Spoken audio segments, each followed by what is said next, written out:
Hey guys, welcome to another episode of Penny Pincher Firearms. Today, as you can see before you, I am shooting the Kentucky rifle, and today I am shooting it for accuracy. I've set up a target 50 yards away. It has been laser measured, so I know for sure it is 50 yards, and hopefully I can kind of get an example of how accurate this rifle is. I still have not shot it on paper, so I'm not quite sure myself. I will be shooting I think it's 777 3F substitute powder.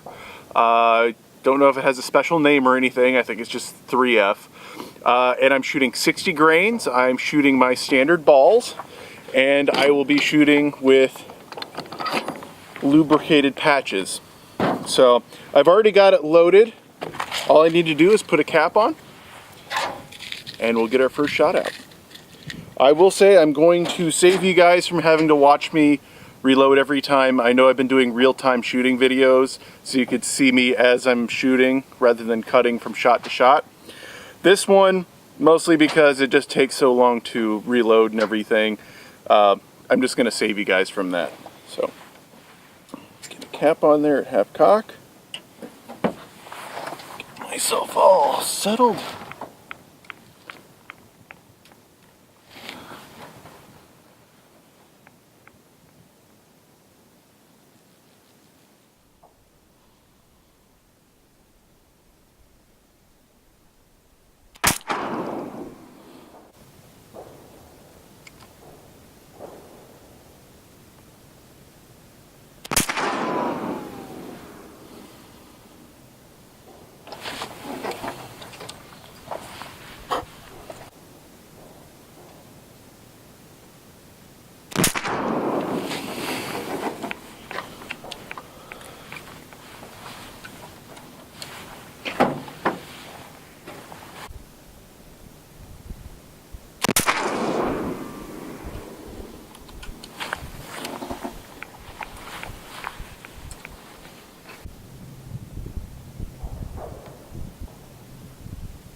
All right, that's 5 shots.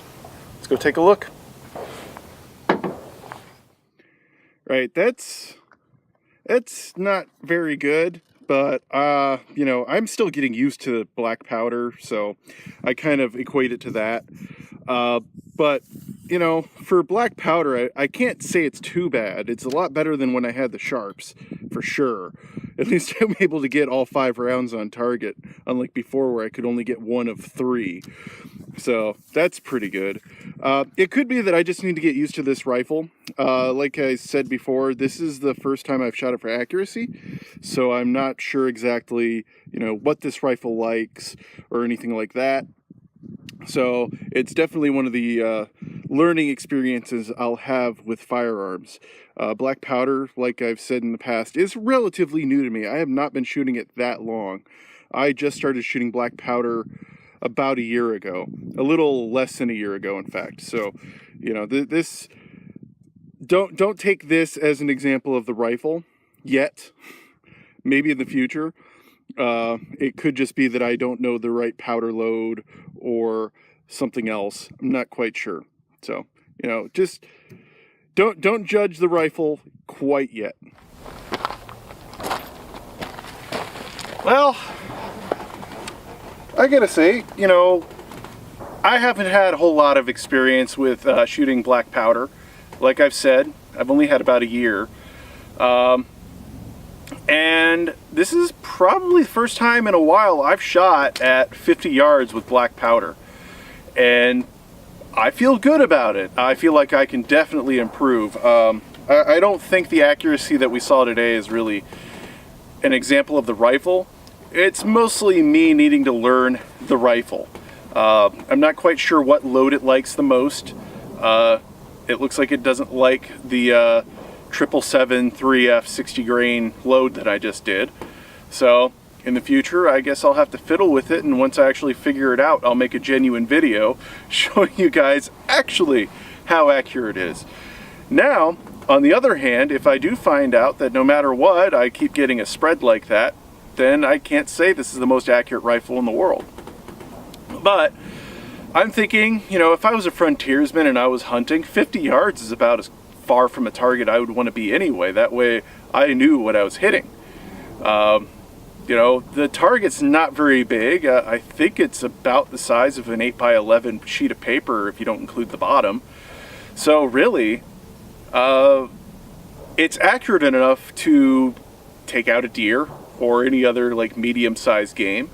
Definitely would be able to hit large game. I don't know about take it down. It depends on the load you do. Like I've said, I've done up to 120 grains in this, and it's shot fine. I don't know about accuracy.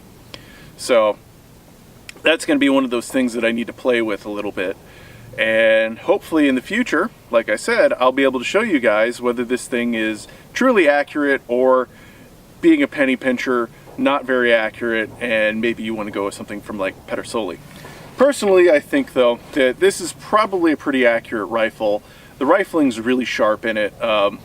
Everything about it seems like it's really good quality.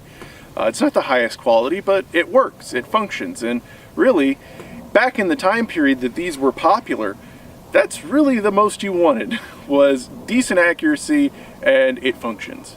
So, once again, it was about $350 from muzzleloaders.com. Go ahead and check those guys out. They're a pretty cool website. They did not pay me to say that. I just think they have a really good website, really good deals. And just remember, guys, a good gun doesn't have to cost a pretty penny.